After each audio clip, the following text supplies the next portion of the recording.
you just don't take these things out every day and you move trackballs around. So I've gotten away with sort of ignoring the fact that chain stretches. But that's one of the things that you have to sort of somewhat worry about. It's more, you sort of worry about it more in a locomotion, sort of the getting the robot on the field and getting it to whatever goal you want.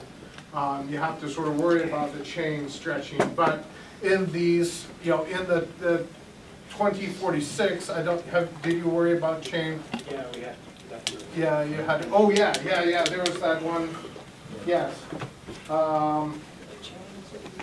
We'll do this, oh no, that's our off.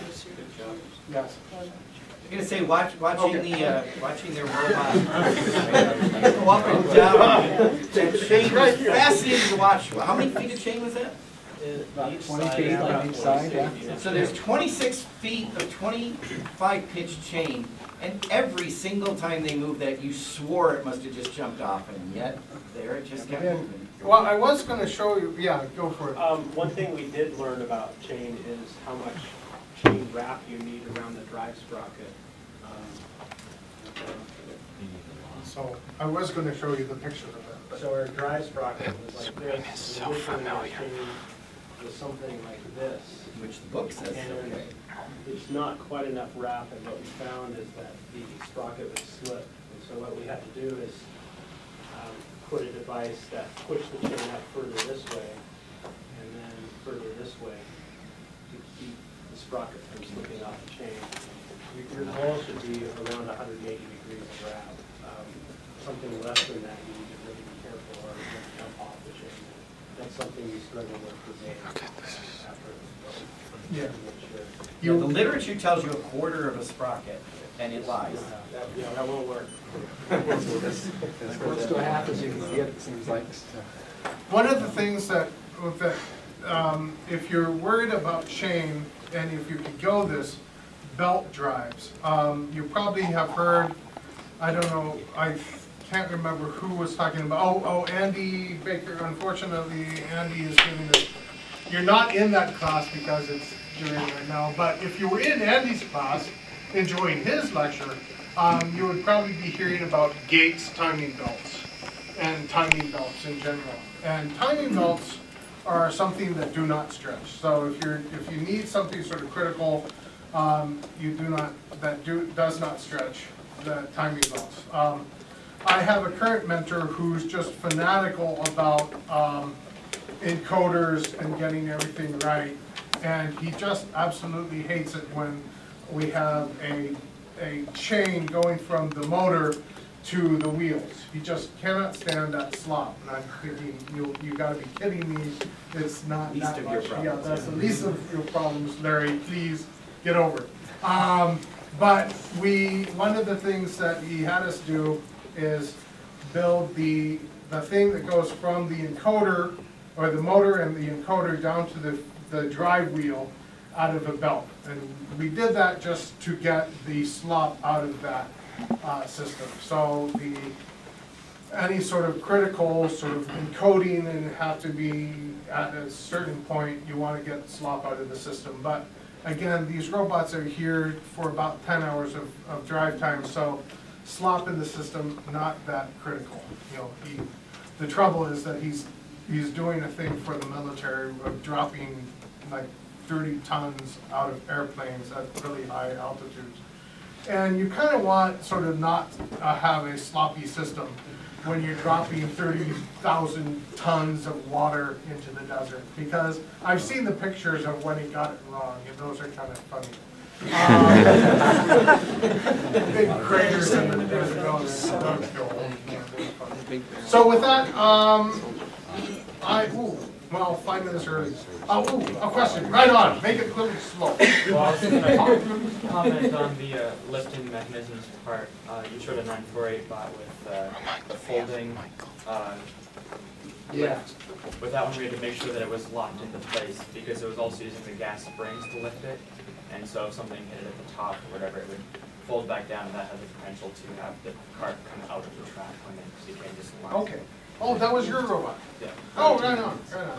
Yeah, that's where those two joints meet is sort of a kind of a critical point. I was actually working in a company that built backup tape units, backup tape libraries. So we have a bunch of slots with backup tapes in it. And what we decided to do is we decided to make these modular with little tracks on both sides, so you could just bolt another piece to it, and then the robot would go up and down in the track. And it was sort of critical on the transitions because in that the transitions sounded like a toaster being going down a set of stairs. And we believe that our customers would probably worry about their backup data when the library sounds like a toaster being thrown downstairs. When you're talking about belts attached to like the gutter and like the drag wheels, are you talking belts just like flat belts or like ones in engines where it has The ones in engines, what you want, you don't, again, what you want is a tooth belt. So you want a belt that looks like, that's flat on one side, and then it has grooves like this. So like a fan belt. Like a fan belt, exactly right. And that's the belt that you want. So, and if you need, you could get belts with teeth on both sides. If you need to transfer power both on this side of the belt and on that side of the belt. So with that, oh yes, go for it. I have two more things. Right on. Slow, not slow. You're talking about lifting mechanisms, chain and rope and whatever. For that bot, the Wright bot, we had a spool at the bottom, but it was only like 4 loops wide. Okay. And it would power up and power down. We had to have the spool because it was using rope, not chain, and it was just a drum. So the spool was only to create friction, and it would walk across the drum. The drum, yeah. So the drum would look like this. Their rope would come down at an angle, go up the other side as an angle, come down as an angle, go up the other side. So this drum just kept, the friction. When you roll the spool this way, you just keep on adding more sort of length that way. So the rope is going to walk back and forth across the spool. The other thing I was going to say was Team 488 did their spool for pneumatic tubing. Yes. There were options for that. I know Skunkworks did a spiral sort of thing where it would stretch like a telephone cord. Yeah. And then there's also the possibility of IGUS chain. Yes, I didn't mention IGUS. I'll let you discover the joys of it.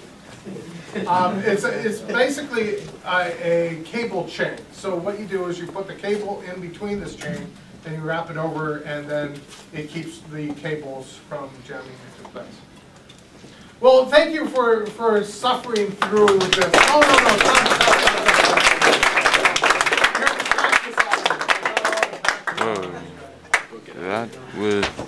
That's weird. Okay, gotta stop. So, goodbye.